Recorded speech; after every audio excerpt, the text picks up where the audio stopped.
حضرت شیخ ابو عبداللہ اندلسی کا عبرتناک اور سبق آموز واقعہ۔ بسم اللہ الرحمن الرحیم۔ السلام علیکم ناظرین، حضرت ابو عبداللہ اندلسی بہت بڑے بزرگ، زاہد، عابد اور عارف، والدہ کے علاوہ حدیث و تفسیر میں بھی ایک مایہ ناز جلیل القدر امام اور مفسر محدث تھے۔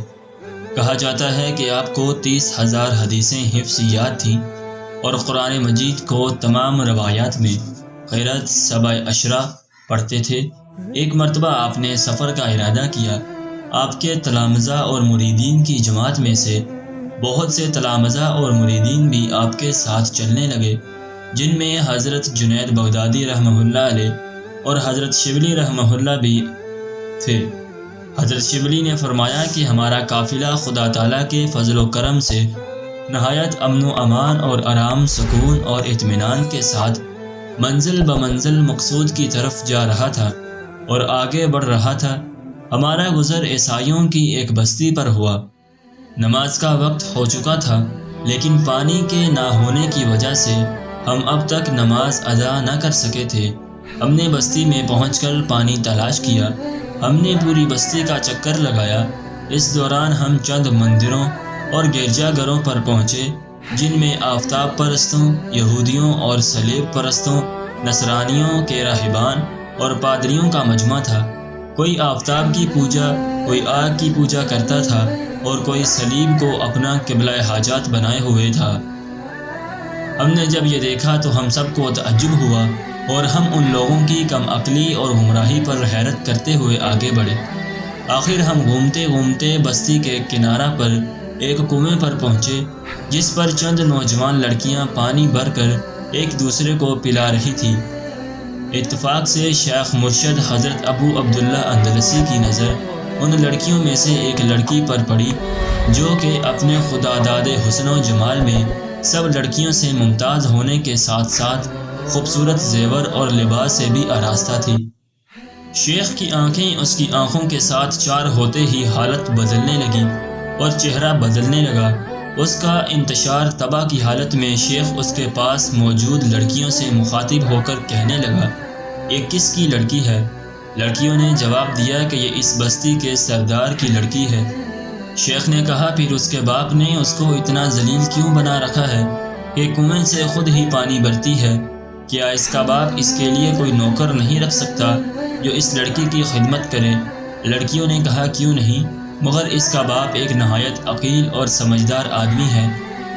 اس کا مقصود یہ ہے کہ یہ لڑکی اپنے باپ کے مال و متاع، خشم و خدم پر تکبر کرتے ہوئے کہیں اپنی فطری اخلاق خراب نہ کر بیٹھے اور نکاح کے بعد شوہر کے یہاں جا کر اس کی خدمت میں کوئی کسر نہ چھوڑے۔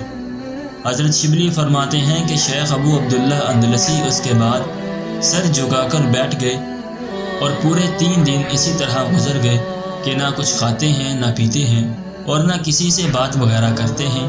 اسی حالت میں 3 دن گزر گئے۔ البتہ جب نماز کا وقت آتا تھا تو نماز ادا کرتے تھے۔ مریدین اور تلامذہ کی کثیر تعداد شیخ کے ساتھ تھی، لیکن سب سخت پریشانی میں تھے، کوئی تدبیر نظر نہیں آتی تھی۔ حضرت شبلی رحمۃ اللہ علیہ فرماتے ہیں کہ تیسرے دن یہ حالت دیکھ کر میں نے آگے قدم بڑھایا، تعجب اور پریشان حال میں کہا کہ کچھ تو فرمائیں، کیا وجہ ہے؟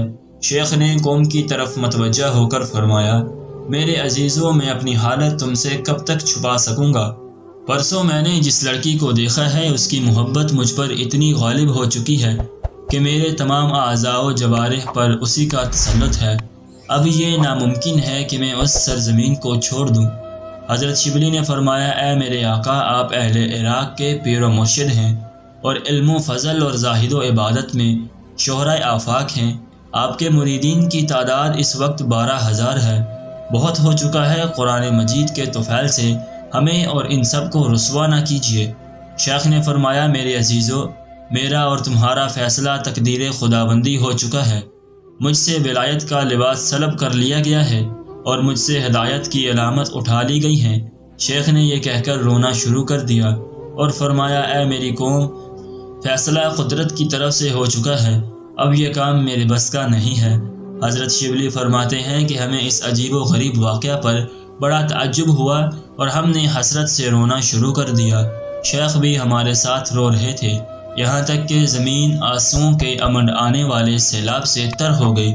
اس کے بعد ہم مجبور ہو کر اپنے وطن بغداد کی طرف لوٹے۔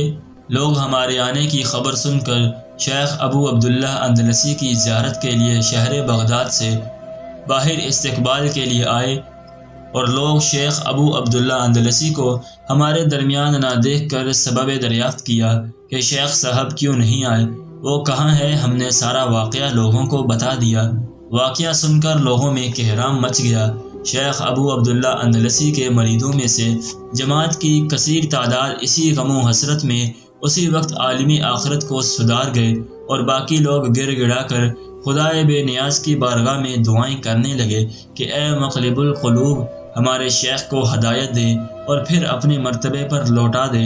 شیخ کے جانے کے بعد بغداد کی تمام خانقاہیں بند ہو گئیں، اور 1 سال تک اسی غم و افسوس میں شیخ کے فراق میں لوٹتے رہے۔ خبر تو لیں کہ کہاں ہیں، کس حال میں ہیں۔ چنانچہ ہماری ایک جماعت نے شیخ کی طرف سفر کیا اور اس گاؤں میں پہنچ کر وہاں کے لوگوں سے شیخ کا حال دریافت کیا، تو گاؤں والوں نے بتایا کہ وہ تو جنگلوں میں سور چرا رہے ہیں۔ ہم نے کہا خدا کی پناہ، یہ کیا ہو گیا ہے؟ گاؤں والوں نے بتایا کہ شیخ نے سردار کی لڑکی سے منگنی کرنا چاہی، تو اس کے باپ نے اس شرط پر منظور کیا کہ وہ جنگل میں سور چرایا کرے گا۔ شیخ نے ہاں کر دی، چنانچہ شیخ سور چرانے کی خدمت پر مامور ہے۔ ہم یہ سن کر ہکا بکا ہو گئے اور غم سے ہمارے کلیجے پھٹنے لگے، آنکھوں سے بے ساختہ آنسوؤں کا طوفان امنڈنے لگا۔ بمشکل ہم اپنے دل تھام کر اس جنگل میں پہنچے جہاں شیخ سور چرا رہے تھے۔ ہم نے دیکھا کہ شیخ پر نصارہ کی ٹوپی ہے اور کمر میں زنار باندھی ہوئی ہے، اور اس لاٹھی پر ٹیک لگائے ہوئے خنزیروں کے سامنے کھڑے ہیں، جس لاٹھی سے وعظ و خطبہ کے وقت سہارا لیا کرتے تھے۔ شیخ کی اس حالت نے ہمارے زخموں پر نمک پاشی کا کام کیا۔ شیخ نے ہمیں اپنی طرف آتے دیکھ کر اپنا سر جھکا لیا۔ ہم نے قریب پہنچ کر السلام علیکم کہا۔ شیخ نے دبی ہوئی آواز میں وعلیکم السلام کہا۔ حضرت شبلی، اے شیخ، اس علم و فضل اور حدیث و تفسیر کے ہوتے ہوئے بھی آج آپ کا یہ حال ہے۔ شیخ اندلسی، میرے بھائیوں، یہ میں نے اپنے اختیار سے نہیں کیا، میرے مولا نے مجھے جیسا چاہا ویسا ہی کر دیا، اور اس قدر مقرب بنانے کے بعد جب چاہا مجھے اپنے دروازے سے دور پھینک دیا، اور اس کے فیصلے کو کون ٹال سکتا ہے؟ اے میرے عزیزو، خدائے بے نیاز کے قہر و غضب سے ڈرو، اپنے علم و فضل پر مغرور نہ ہو۔ اس کے بعد شیخ نے آسمان کی طرف نظر اٹھا کر کہا، اے میرے مولا، میرا گمان تیرے بارے میں تو ایسا نہ تھا کہ تو مجھے ذلیل و خوار کر کے اپنے دروازے سے نکال دے گا۔ اور یہ کہہ کر خدا سے استغاثہ کرنا اور رونا شروع کر دیا۔ شیخ نے آواز دے کر کہا کہ اے شبلی، اپنے غیر کو دیکھ کر عبرت حاصل کرو۔ حدیث میں ہے السعید من وعظ بغیرہ، یعنی نیک بخت وہ ہے جو دوسروں کو نصیحت کرے۔ حضرت شبلی نے رونے کی وجہ سے لہراتی ہوئی آواز سے نہایت دردناک لہجے میں کہا، اے پروردگار، ہم تجھ ہی سے طلب کرتے ہیں اور تجھ ہی سے استغاثہ کرتے ہیں، ہر کام میں ہم کو تجھ پر ہی بھروسہ ہے، ہم سے اس مصیبت کو دور فرما دے، اس مصیبت کو تیرے سوا کوئی دور کرنے والا نہیں۔ خنزیر ان کا رونا اور ان کی دردناک آواز سنتے ہی سب کے سب وہیں جمع ہو گئے، اور زمین پر مرغ بسمل کی طرح لوٹنا، تڑپنا اور چلانا شروع ہو گئے۔ چنانچہ یہ میدان حشر کا نمونہ بن گیا۔ ادھر حضرت شیخ حسرت کے عالم میں زاروں کے تار رو رہے تھے۔ حضرت شبلی نے فرمایا، شیخ آپ حافظ قرآن تھے اور قرآن کو 7 قرأت سے پڑھا کرتے تھے، اب بھی اس کی کوئی آیت یاد ہے؟ شیخ نے فرمایا، اے عزیزو، مجھے قرآن کی 2 آیت کے سوا کچھ بھی یاد نہیں رہا۔ حضرت شبلی نے فرمایا کہ وہ آیتیں کون سی ہے؟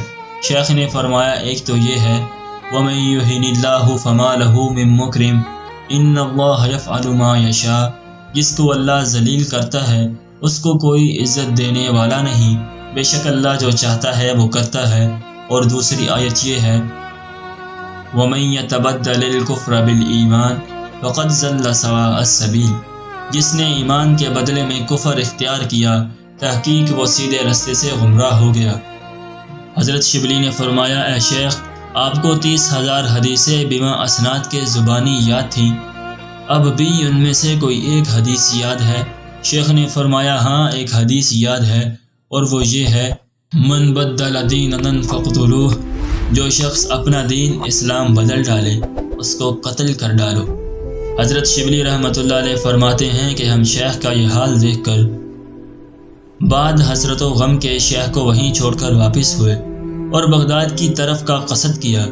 ابھی ہم 3 منزل طے کرنے پائے تھے کہ تیسرے روز اچانک شیخ ابو عبداللہ اندلسی کو اپنے آگے دیکھا کہ نہر سے غسل کر کے نکل رہے ہیں اور بآواز بلند شہادتیں اشہد ان لا الہ الا اللہ و اشہد ان محمد الرسول اللہ پڑھتے جا رہے تھے۔ اس وقت ہماری خوشی کا اندازہ وہی شخص لگا سکتا ہے جس کو مصیبت سے پہلے ہماری مصیبت اور حسرت و غم کا اندازہ ہو۔ حضرت شبلی فرماتے ہیں کہ شیخ ابو عبداللہ اندلسی نے قریب پہنچ کر مجھے کہا پاک کپڑے دو، اور کپڑا لے کر سب سے پہلے نماز کی نیت باندھی، اور ہم منتظر رہے کہ شیخ نماز سے فارغ ہوں تو مفصل واقعہ سنیں گے۔ تھوڑی دیر کے بعد شیخ نماز سے فارغ ہوئے اور ہماری طرف متوجہ ہو کر بیٹھ گئے۔